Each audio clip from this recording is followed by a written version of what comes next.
So the most common filling for these dumplings is lamb. So I've got some lamb shank here, which is a very flavorful cut. So I'm going to separate the meat from the bone, and you can save those bones for some stock later on. And I'm going to go ahead and dice the meat into small, manageable pieces so that I can then go in with my cleaver and chop it into a nice mince. You could also do this with a food processor, but you're going to have to get your knife dirty breaking this down anyway, so why not get some stress relief as well?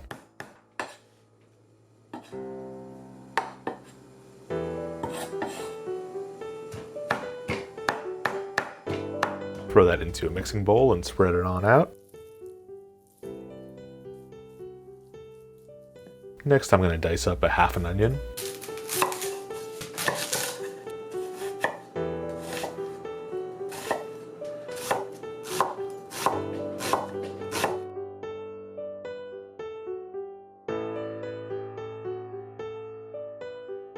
And I've got some leftover pumpkin from my olla de carne video that I'm going to go ahead and dice up finely as well. This isn't required, but some recipes do call for it, and it's got a nice flavor as well.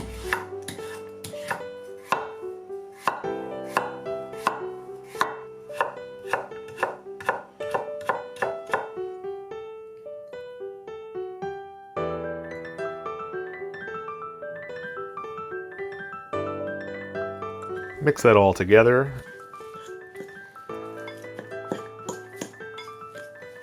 And we're going to add a few pinches of salt, as well as some freshly ground black pepper.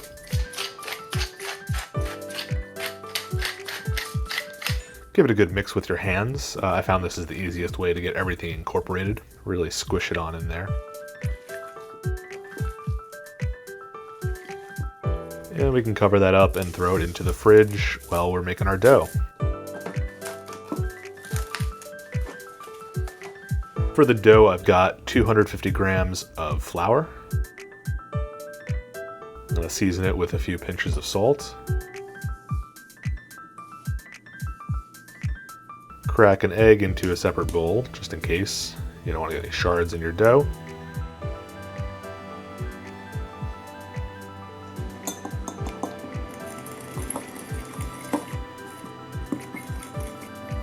And I've got about 100 grams or 100 milliliters, same thing, of water, and I'll mix that on in.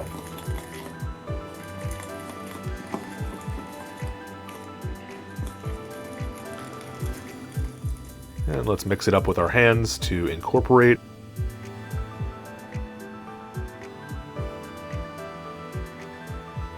And once we got a shaggy dough ball, transfer it to a work surface.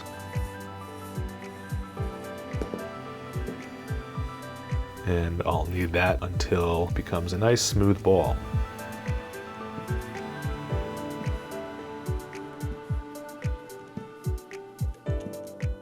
Now it's still sticky at this point, so I'm going to go ahead and add a little bit more flour.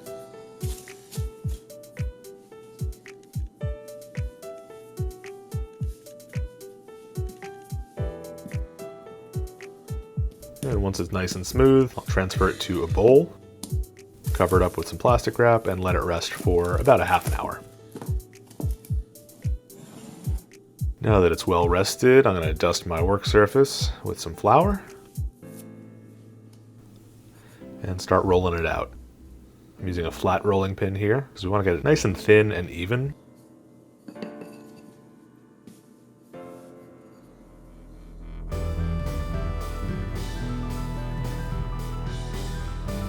We only want it to be a couple millimeters thick, so it's going to get pretty big. So keep that in mind if you only want a few dumplings. Maybe cut the recipe in half, or just save some for later. Once you've got a nice thin sheet, we're going to fold it into a 10 centimeter wide stack. Going to trim off the raggedy excess bits, and then cut this into squares.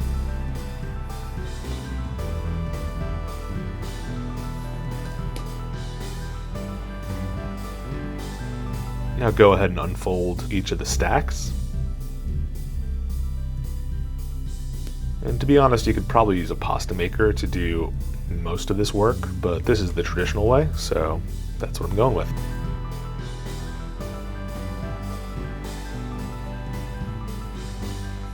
I'm going to dust each of those and stack them on top of each other so that we can then cut these into individual squares.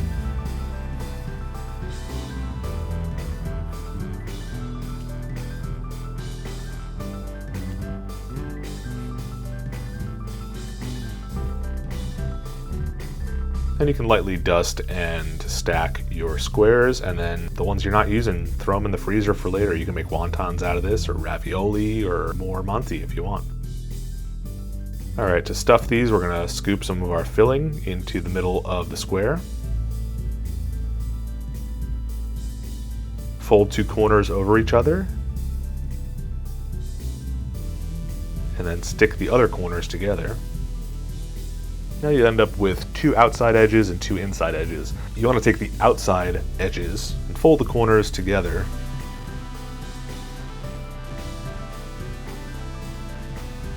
So that you form this sort of like flower rose sort of shape. I'm not sure exactly what it's supposed to represent, but it is an interesting little shape. Once you've got a bunch of these together, you can throw them on a plate and throw them in the freezer for safekeeping. Or if you want them fresh, go ahead and grease up a steam basket with some butter. And then lay them out so they're not touching each other.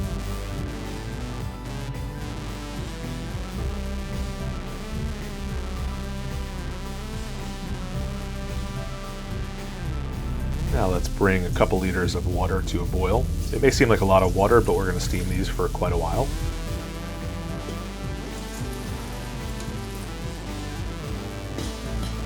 So once that water is boiling, we're going to throw in the steamer basket, cover it back up, and all the recipes I've seen call for 45 minutes of cooking time. I'm not sure why that is. Most dumplings I've cooked in the past take about 10 minutes on average, but I'm just going to go with the flow, and we'll see you in 45 minutes.